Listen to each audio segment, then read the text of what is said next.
Doctor नैना को समझाते हुए बोली, नहीं, आपसे सिर्फ एक लड़की मिलने आती थी, उसके अलावा आपसे कोई भी मिलने नहीं आया। डॉक्टर की बात सुनकर नैना गुस्से में चिल्लाते हुए बोली, ये नहीं हो सकता, मेरा ज्ञान मुझसे जरूर मिलने आया होगा, वह मुझसे बहुत प्यार करता है, बहुत करता है। बोलकर नैना ने गुस्से में डॉक्टर और नर्स को धक्का दे दिया और बेड से उठकर बाहर जाने लगी। नर्स ने बड़ी मुश्किल से नैना को पकड़कर जबरदस्ती नैना को बेड पर लिटाया और डॉक्टर ने जल्दी से नैना को नींद का इंजेक्शन लगा दिया। धीरे धीरे नैना गहरी नींद में चली गई, लेकिन बेहोशी की हालत में भी उसके मुंह से सिर्फ एक ही नाम निकल रहा था, और वो था ज्ञान।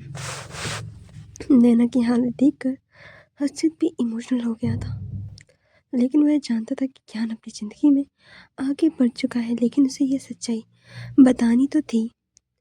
हर्षित हॉस्पिटल के एक कोने में आया और उसने अपने फ़ोन निकाल कर किसी को कॉल करने लगा। डार्क हेवन बोला, इन 1 महीने में सृष्टि उस हादसे को पूरी तरीके से ही भूल गई थी, लेकिन अभी तक उस हादसे के बाद वो एक बार भी कॉलेज नहीं गई थी, क्योंकि ज्ञान सृष्टि को सेल्फ डिफेंस और बाकी चीज़ों की ट्रेनिंग दे रहा था।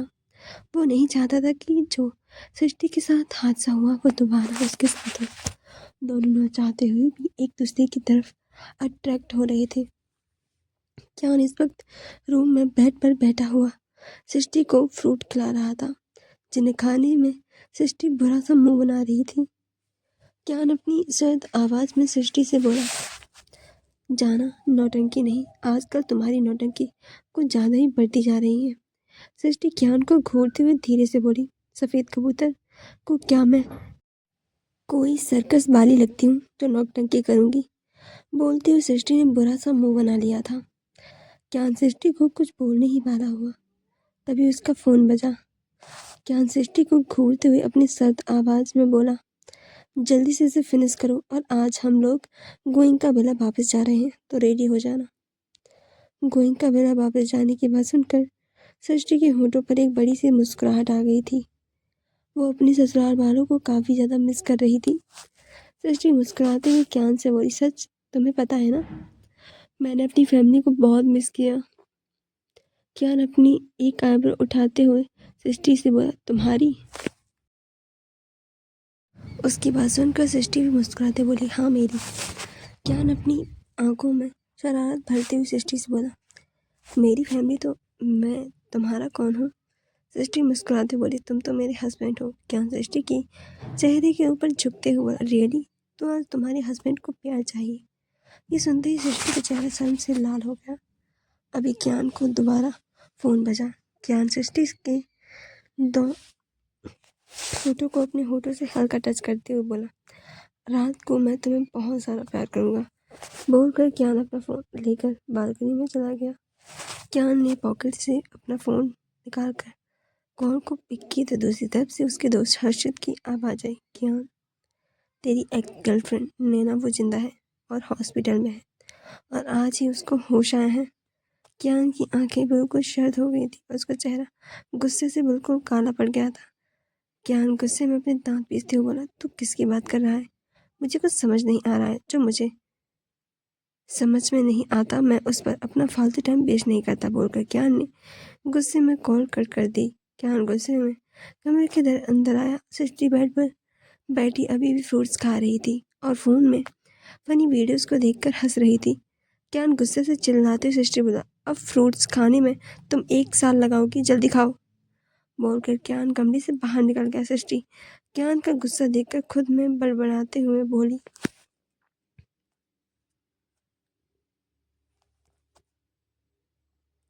अब सफेद कबूतर को अचानक से क्या हुआ?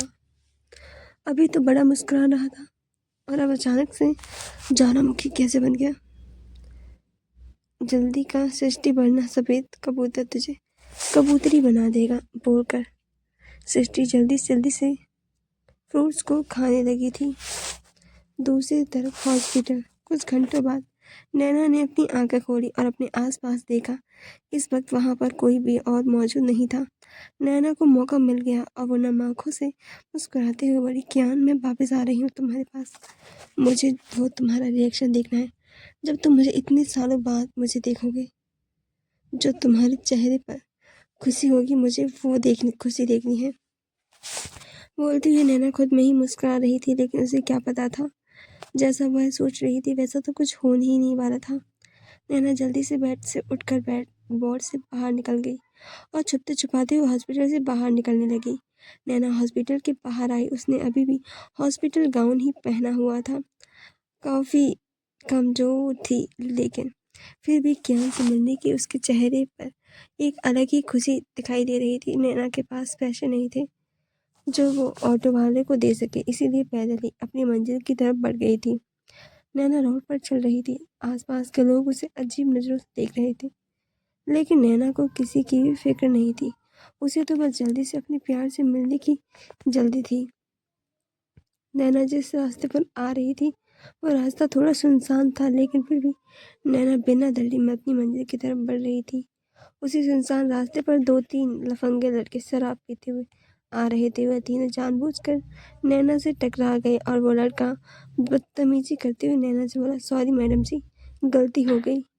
नैना ने कुछ भी नहीं कहा और आगे जाने लगी। तभी एक लड़के ने उसका हाथ पकड़ लिया और ऊपर से नीचे हवस भरी नजरों से देखते हुए बोला, बोलो तो आपको कहीं छोड़ दे। नैना को उन तीनों की नीयत कुछ ज़्यादा अच्छी नहीं लग रही थी, इसीलिए वह थोड़ी सी घबरा सी गई थी। इसीलिए तो अपना हाथ छुड़ाते हुए बोली, हमारा हाथ छोड़िए, हमें आप लोगों के साथ कहीं भी नहीं जाना है। आप लोग प्लीज़ यहाँ से जाइए, हमें परेशान मत करिए।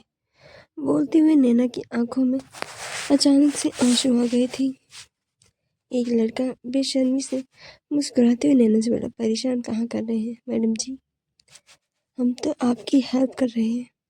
बोलकर वो लड़का अपने दोनों साथियों के साथ नैना की हालत पर हंसने लगा था। नैना उन तीनों को इग्नोर करके आगे बढ़ने लगी, लेकिन वह तीन लोग उसे आगे बढ़ने ही नहीं दे रहे थे और उसके साथ बदतमीजी करने लगे थे। उसी वक्त एक ब्लैक कलर की मर्सिडीज वहां से गुजर रही थी और उस गाड़ी के पीछे और भी सारी गाड़ियां आ रही थी। ब्लैक कलर की मर्सिडीज में बैठे हुए ड्राइवर ने अचानक से ब्रेक लगा दी। पीछे बैठी कृतिका,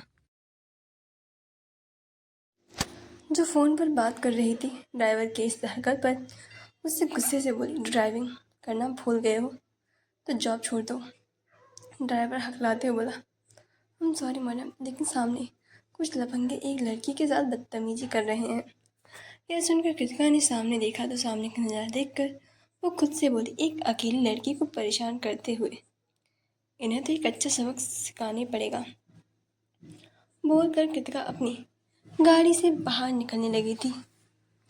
तभी ड्राइवर डरते हुए कृतिका को रोकने की कोशिश करते बोला, प्लीज़ मैम, आप बाहर मत निकलिए, ये आपके दुश्मनों का ट्रैप भी हो सकता है, आपको फंसाने का, और आपको बॉस को पता चला तो। ड्राइवर कृतिका की बात पर बीच में ही काटते हुए कॉन्फिडेंस से मुस्कुराते बोली, अगर ट्रैप भी है तो मुझे फिक्र नहीं है, क्योंकि जिसके पास आर्यन गोइंका जैसा पति हो उस पत्नी को फिक्र करने की कोई ज़रूरत नहीं है, तुम टेंशन मत लो। बोलकर कृतिका गाड़ी का दरवाज़ा खोलकर बाहर निकल गई।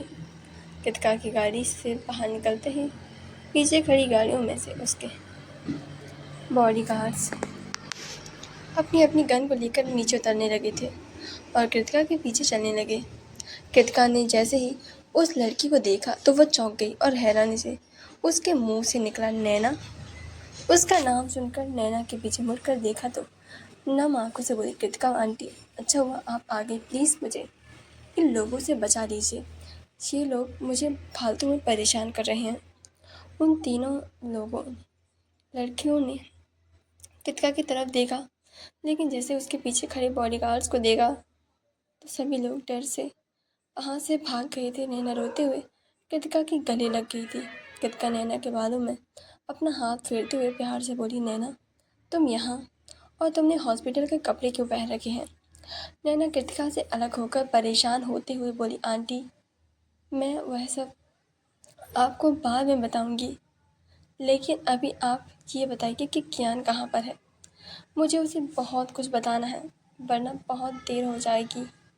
कृतिका को कुछ समझ में नहीं आया, लेकिन अभी उससे नैना से कुछ भी पूछना ठीक नहीं समझा। कृतिका ने नैना को अपनी कार में बिठाया और खुद भी बैठकर ड्राइवर ने गाड़ी स्टार्ट कर दी और गाड़ी गोइंका विला की तरफ बढ़ गई थी। कियान इस वक्त ड्राइविंग सीट पर बैठा हुआ ड्राइविंग कर रहा था, लेकिन उसका दिमाग पूरी तरीके से उसके अतीत में उलझा हुआ था। कियान, जानते हो तुम मेरे लिए क्या हो? मैं एक पल के लिए अपनी फैमिली को छोड़ सकती हूँ, लेकिन तुम्हें छोड़ने का ख्याल भी अपने दिमाग में नहीं ला सकती। मैं नहीं जानती कि मैं तुम्हारी ज़िंदगी में कितनी इम्पोर्टेंट हूँ, लेकिन तुम मेरी पूरी ज़िंदगी हो, और जिस दिन तुम मेरी ज़िंदगी से आए हो, शायद मेरी ज़िंदगी भी नहीं रहेगी। दीवानों की तरह चाहती हूँ तुम्हें, कोई प्यार नहीं करती हूँ। मैं तुमसे बस तुम्हारे जज्बातों के साथ खेल रही थी, लेकिन अगर तुम मेरे प्यार में पागल हो गई तो मैं क्या करूँ? मैं तुम्हारी वजह से अपनी करियर दांव पर नहीं लगा सकती। तुम्हारा तो ठीक है गोइंका, परिवार के बेटे हो, लेकिन मैं क्या करूँ? मेरी ज़िंदगी मेरे लिए सबसे इम्पोर्टेंट है। मेरी ज़िंदगी है, तुमसे शादी करके शायद ही मुझे कोई खुशियाँ मिले। इसलिए आज से तुम अपने रास्ते और मैं अपने रास्ते, मेरा तुमसे कोई रिश्ता नहीं है। कियान पूरी तरीके से अपने अतीत में उलझा हुआ था। उसका दिमाग ड्राइविंग से बिल्कुल हट गया था। कियान ने गाड़ी की स्पीड और भी ज़्यादा तेज कर दी थी। उसका चेहरा गुस्से में बिल्कुल काला पड़ गया था। सृष्टि, जो आराम से खिड़की से बाहर देख रही थी, अचानक से गाड़ी से स्पीड देखकर उसका मन घबरा उठा और वो डरते हुए कियान से बोली, कियान, प्लीज़ गाड़ी धीरे चलाओ, मुझे डर लग रहा है। लेकिन कियान को तो उसकी बातें सुनाई नहीं दे रही थी। उसके कानों में तो कुछ शब्द और गूंजने लगे थे। और तेज कियान, और तेज। कियान गुस्से में गाड़ी को और भी ज़्यादा तेज चलाने लगा था। डर से सृष्टि का मन बैठा जा रहा था। वो चिल्ला रही थी और बार बार कियान को धीरे चलाने को बोल रही थी, लेकिन कियान को तो जैसे कुछ सुनाई ही नहीं दे रहा था। सामने से ट्रक उनकी तरफ ही बढ़ा चला आ रहा था। यह देखकर सृष्टि की आंखें अचानक से डर की वजह से पूरी तरीके से फैल गई थी। ट्रक बहुत तेज़ी से उनकी तरफ बढ़ता आ रहा था। ट्रक के हॉर्न से कियान जैसे नींद से जागा और उसने सामने ट्रक को देखकर एकदम से गाड़ी को टर्न किया। गाड़ी एक बड़े से पेड़ से टकराकर रुक गई थी। गाड़ी का बोनट खुल गया और इंजन में से धुआं निकलने लगा। सृष्टि का सर डैशबोर्ड पर था, वहीं कियान का सर आगे स्टीयरिंग पर। कियान ने धीरे से अपने माथे पर हाथ रखा और सीधा उठकर बैठ गया। कियान के माथे से खून निकल रहा था। उसने सृष्टि को देखा, उसका सर डैशबोर्ड पर था और उसके माथे से हल्का खून निकल रहा था। कियान ने घबराकर सृष्टि को सही से उठाकर बिठाया। सृष्टि को ज़्यादा चोट नहीं आई थी, बस उसके माथे पर हल्की सी सिकन आई थी। कियान ने जल्दी से सृष्टि को अपने सीने से लगा लिया और उसके बालों में अपना हाथ फेरने लगा। अभी कुछ सेकंड पहले उन दोनों के साथ कुछ भी हो सकता था। सृष्टि गुस्से में कियान से अलग हुई और उस पर बरसते हुए बोली, तुम्हारा दिमाग कहाँ था? मैं तुम्हें कब से आवाज़ दे रही थी, लेकिन तुम तो कहीं ही और ही खोए हुए थे। आज तुम्हारी वजह से मैं मरते मरते बची हूँ। कियान सृष्टि को देख रहा था। सृष्टि जो भी बोल रही थी बिल्कुल सच बोल रही थी। कियान सृष्टि गाड़ी से बाहर आए। उसने किसी को कॉल किया और अगले 10 मिनट के बाद एक दूसरी ब्लैक कलर की मर्सिडीज वहाँ पर आकर रुकी और कियान सृष्टि दोनों गाड़ी में बैठ गए। सृष्टि का बिल्कुल भी मन नहीं कर रहा था कि वो कियान के साथ जाए। उसका क्या भरोसा, जो पहले नहीं हुआ वो इस बार कर दे। सृष्टि नाराज़गी से कियान को देखते हुए बोली, मुझे तुम्हारे साथ नहीं जाना। कियान ने एक नज़र सृष्टि को देखा और गाड़ी स्टार्ट कर दी। सृष्टि गुस्से में सिर घूमने लगी थी। तभी उसकी नज़र कियान के माथे पर लगी हुई चोट पर गई। सृष्टि ने देखा कियान के हाथों पर भी चोटें आई हुई थी। सृष्टि ने अपना दुपट्टा लिया और फाड़ते हुए ज्ञान से बोली, तुम्हारे माथे से खून निकल रहा है, मैं इसे बांध देती हूँ। अपने लिए सृष्टि को फिक्र देखकर ज्ञान हल्के से मुस्कुराते उसे बोला, ड्रॉर में फर्स्ट एड बॉक्स रखा है, अपना दुपट्टा फाड़ने की क्या ज़रूरत थी, कोई ज़रूरत नहीं थी। सृष्टि को अब अपनी गलती का एहसास हुआ, किसने जल्दबाजी में अपने नया सूट का दुपट्टा ही फाड़ दिया है, बर्बाद कर दिया है। सृष्टि ने गुस्से में खुद को ही कोसा। तभी ज्ञान गाड़ी रोकते हुए सृष्टि से बोला, अब इतनी मेहनत की है तो बांध दो। सृष्टि ने धीरे से ज्ञान की आंखों में देखा, जहाँ उसे बेचैनी दिख रही थी। सृष्टि को समझ नहीं आ रहा था कि ज्ञान को अचानक से क्या हुआ है, वो उसके साथ ऐसा बिहेव क्यों कर रहा है। लेकिन उसने ज़्यादा न सोचते हुए उस दुपट्टे की पट्टी ज्ञान के माथे पर रख दी और सीधे बैठ गई। ज्ञान को एक नज़र सृष्टि को देखा और वापस से गाड़ी चलाने लगा, स्टार्ट कर दी। दोनों के ही दिमाग में बहुत सारे सवाल और एक जैसी बेचैनी थी, लेकिन दोनों ही इस वक्त खामोश एक दूसरे से नजर चुरा रहे थे। कुछ घंटों बाद गाड़ी गोइंका विला के सामने आकर रुकी। ज्ञान गाड़ी से नीचे उतरा और गोइंका विला के अंदर जाने लगा। आज उसने सृष्टि के लिए दरवाज़ा भी नहीं खोला था। सृष्टि मायूसी से ज्ञान को जाते हुए देख रही थी। ज्ञान की बेरुखी उसे देखी नहीं जा रही थी।